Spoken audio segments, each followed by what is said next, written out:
Même exercice sur 2017. Donc on regarde la production en 2016, la production en 2017, et on décompose la variance, l'évolution par marché de destination.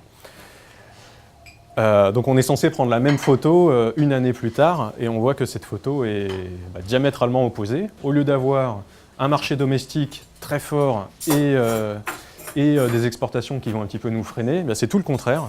On a un marché domestique que nous prévoyons en baisse et des exportations qui vont complètement bondir l'année prochaine.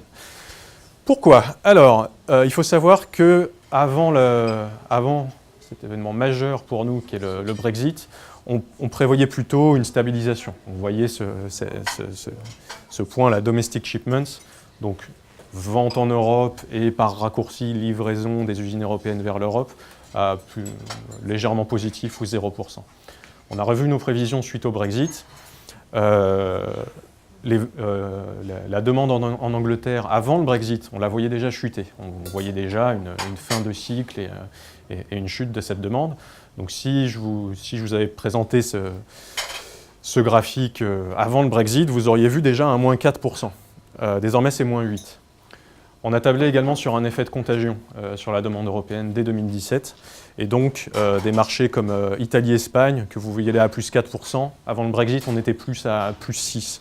Idem, France-Allemagne et le reste de l'Europe, au lieu d'être à 0, moins 1, on était à peut-être plus 1, voire plus 2. Donc on a vraiment un effet d'un élément clé qui est notre évaluation de l'impact du Brexit sur la demande automobile.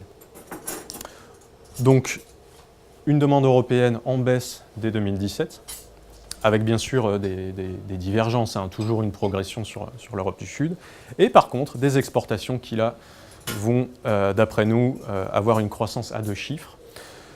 Ça ne veut pas forcément dire que d'une année sur l'autre, les consommateurs en dehors d'Europe vont vouloir acheter des véhicules européens.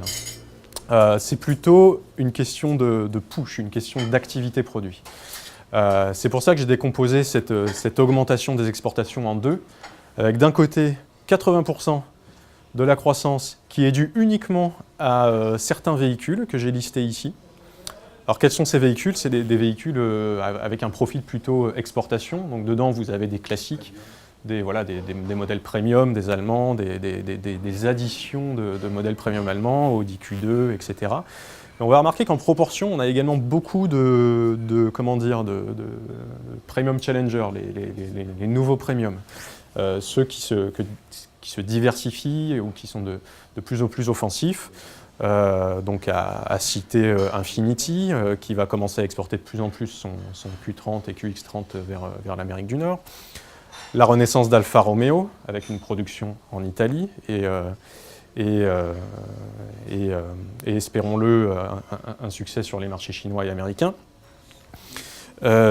Également Jaguar Land Rover qui poursuivent leur stratégie d'expansion. Donc on voit un petit peu cette tendance-là, avec une croissance des premiums qui ne se fait pas forcément chez les Allemands typiques, les BMW, Audi, Mercedes.